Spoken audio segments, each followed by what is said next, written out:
Bismillahirrahmanirrahim. Assalamualaikum warahmatullahi wabarakatuh. Di sini saya Asti Andika Amalia akan mempresentasikan mengenai pemikiran Kiai Haji Abdurrahman Wahid tentang pendidikan Islam dalam mata kuliah Filsafat dan Ilmu Pendidikan Islam. Yang pertama di sini ada biografi singkat mengenai Kiai Haji Abdurrahman Wahid. Beliau lahir di Denanyar, Jombang, Jawa Timur pada tanggal 4 Agustus 1940. Beliau memiliki nama kecil Abdurrahman Adahil atau yang dapat diartikan Adahil ini sebagai sang penakluk. Beliau sendiri akrab disapa dengan Gus Dur. Beliau merupakan putra pertama dari 6 bersaudara. Ayah beliau bernama Kiai Haji Wahid Hashim, putra dari Kiai Haji Hashim Asy'ari, dan ibu beliau bernama Nyonya Hajah Solehah. Beliau menikah dengan Sinta Nuriyah dan dikaruniai 4 orang anak. Masa kecil beliau dikenalkan dengan dunia pesantren di Jombang. Lalu pada usia 4 tahun beliau berpindah ke Jakarta. Beliau memperkaya bahasa, yaitu bahasa Prancis di kota Baghdad, Irak. Lalu juga beliau belajar sejarah, tradisi, dan komunitas Yahudi, serta belajar mengenai sufisme dan juga sering melakukan ziarah kubur ke makam-makam para wali kelas dunia. Sepulang beliau ke Indonesia, beliau menerapkan ilmu yang diperolehnya dengan keberanian dan prinsip dalam memperjuangkan demokrasi, hak asasi manusia, dan juga pluralisme. Beliau merupakan Presiden Indonesia keempat, yaitu menjabat dari tahun 1999 sampai dengan tahun 2001. Beliau wafat pada tanggal 30 Desember 2009 di Rumah Sakit Cipto Mangunkusumo, Jakarta, dalam usia 69 tahun. Beliau dimakamkan di Komplek Pemakaman Keluarga Pondok Pesantren Tebu Ireng, Jombang, Jawa Timur. Berikutnya, mengenai perkembangan dan tipologi pemikiran. Perkembangan intelektual Gus Dur dibentuk oleh pendidikan Islam klasik dan pendidikan Barat modern. Secara kultural, Gus Dur melintasi 3 model lapisan budaya. Yang pertama bersentuhan dengan kultur pesantren yang hierarkis, tertutup, dan penuh etika serba formal. Yang kedua, dunia timur yang terbuka dan keras. Dan yang ketiga, budaya barat yang liberal, rasional, dan sekuler. Itulah penyebab mengapa Gus Dur ini selalu terlihat dinamis dan sulit difahami. Kebebasannya dalam berpikir dan luasnya cakrawala pemikiran yang dimiliki beliau melampaui batas-batas tradisionalisme yang dipegang oleh komunitasnya sendiri. Kebebasan berpikir Gus Dur ini menginspirasi intelektual Islam Indonesia untuk bebas memilih istilah yang tepat bagi tipologi pemikiran Gus Dur menurut versinya masing-masing. Dalam tipologi ini, Gus Dur ini disandingkan dengan Nurcholish Madjid atau Cak Nur, Ahmad Wahid, dan juga Jodan Effendi. Nah, berikutnya, dalam dunia NU, di situ terdapat teologi aswaja. Nah, Gus Dur sendiri setelah sepulangnya dari studinya, itu melakukan pengembangan terhadap teologi aswaja atau Ahlus Sunnah wal Jamaah dalam menghadapi berbagai perubahan dan tantangan di masyarakat. Yang mestinya ini berbeda pemahamannya dengan pemahaman umum yang ada di masyarakat. Bahwa biasanya masyarakat umum itu memaknai aswaja itu sebagai teologi, fikih, dan tasawuf, sedangkan di sini Gus Dur melakukan pengembangan terhadap aswaja itu. Nah, pengembangan itu meliputi dasar-dasar umum kehidupan bermasyarakat, yaitu ada 7 di sini. Yang pertama, pandangan manusia dan posisinya dalam kehidupan. Yang kedua, pandangan tentang ilmu pengetahuan dan teknologi. Yang ketiga, pandangan ekonomis tentang pengaturan kehidupan bermasyarakat. Yang keempat, pandangan berhubungan individu dan masyarakat. Yang kelima, pandangan tentang tradisi dan dinamisnya melalui pranata hukum pendidikan, politik, dan budaya. Yang keenam, pandangan tentang cara-cara pengembangan masyarakat. Dan yang ketujuh, pandangan tentang internalisasi dan sosialisasi yang dapat dikembangkan dalam konteks doktrin formal yang dapat diterima saat ini. Jadi Gus Dur ini mengembangkan pemikiran atau teologi aswaja ini bukan hanya sekedar di teologi fikih dan tasawuf saja, tapi juga pandangan terhadap masyarakat yang ada di sekitar kita. Nah, beliau ini sangat menjunjung tinggi tentang pluralisme. Kemudian yang berikutnya yaitu konsep pendidikan Islam yang dikembangkan oleh Gus Dur.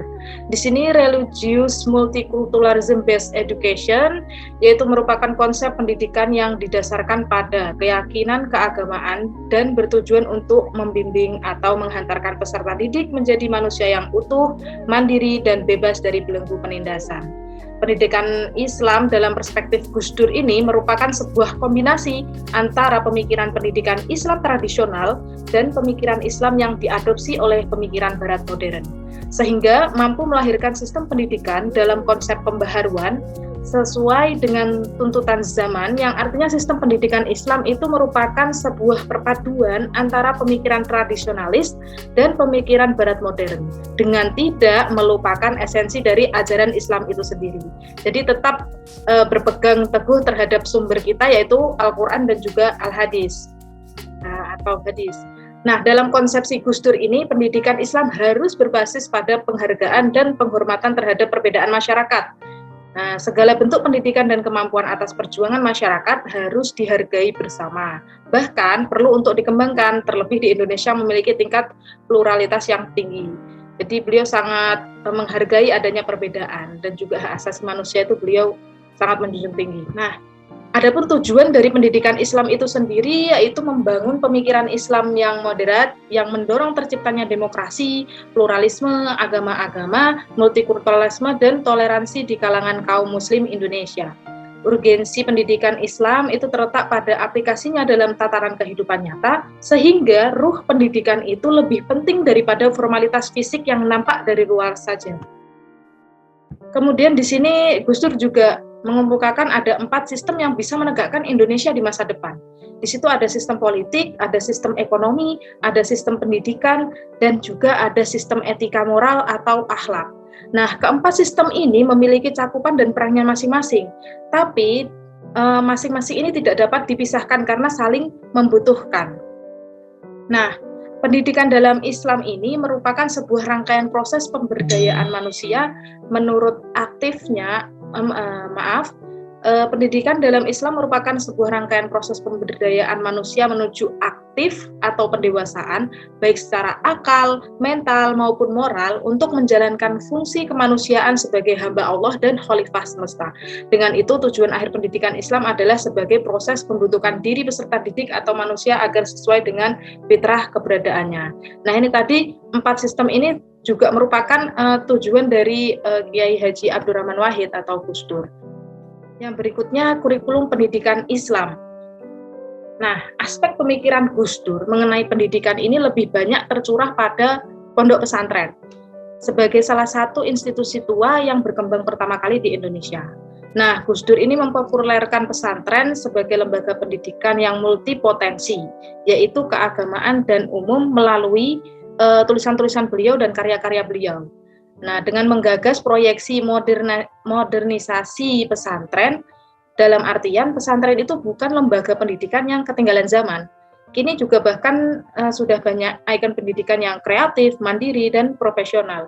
Ditujukan dengan pendidikan karakter berupa akhlak, perilaku, norma, dan juga sopan santun.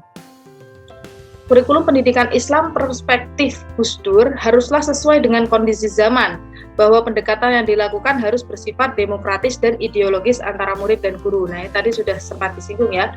Lalu pembelajaran aktif, kreatif, dan objektif akan mengarahkan peserta didik berpikir kritis sehingga kurikulum tersebut mampu diharmonisasikan sesuai dengan konteks zaman yang ada. Bahwasanya pemikiran tentang kurikulum pendidikan Islam sebagai proses pengembangan keilmuan dan teknologi secara keterampilan itu tidak hanya dalam cakupan yang kecil saja, namun juga terhadap proses perkembangan dan perubahan dalam rangka kepentingan-kepentingan masyarakat di tengah lajunya modernisasi dan globalisasi. Nah, di sini berikutnya kurikulum pendidikan Islam menurut Gus Dur itu sendiri tadi ya diantaranya ini yang pertama, orientasi pendidikan itu harus lebih ditekankan pada aspek afektif dan psikomotorik. Nah, artinya di sini pendidikan lebih menitik beratkan pada pembentukan karakter peserta didik, pembekalan keterampilan agar setelah lulus mereka tidak mengalami kesulitan dalam mencari pekerjaan daripada hanya sekedar mengandalkan aspek-aspek pengetahuan saja atau aspek kognitif. Lalu yang kedua yaitu dalam proses mengajar, guru harus mengembangkan pola student oriented sehingga membentuk karakter kemandirian, tanggung jawab, kreatif, dan inovatif pada diri peserta didik.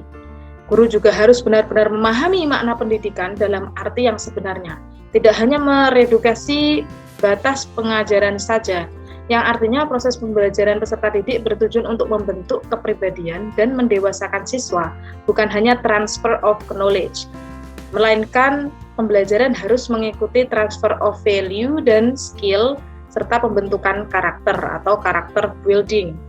Jadi ruhnya harus ada begitu. Lalu implikasi konsep pendidikan Gus Dur terhadap pengembangan pendidikan Islam di Indonesia adalah upaya untuk melihat realitas keberagamaan yang dimiliki oleh tiap bangsa Indonesia dengan memberikan ruang bagi berkembangnya wawasan pluralisme dan multikulturalisme, terutama dalam proses pendidikan.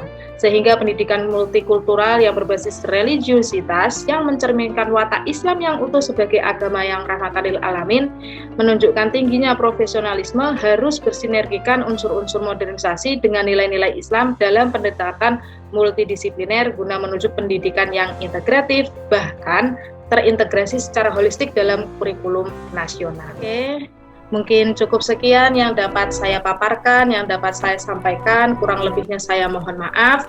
Wallahul muwaffiq ila aqwamit thoriq. Wassalamualaikum warahmatullahi wabarakatuh.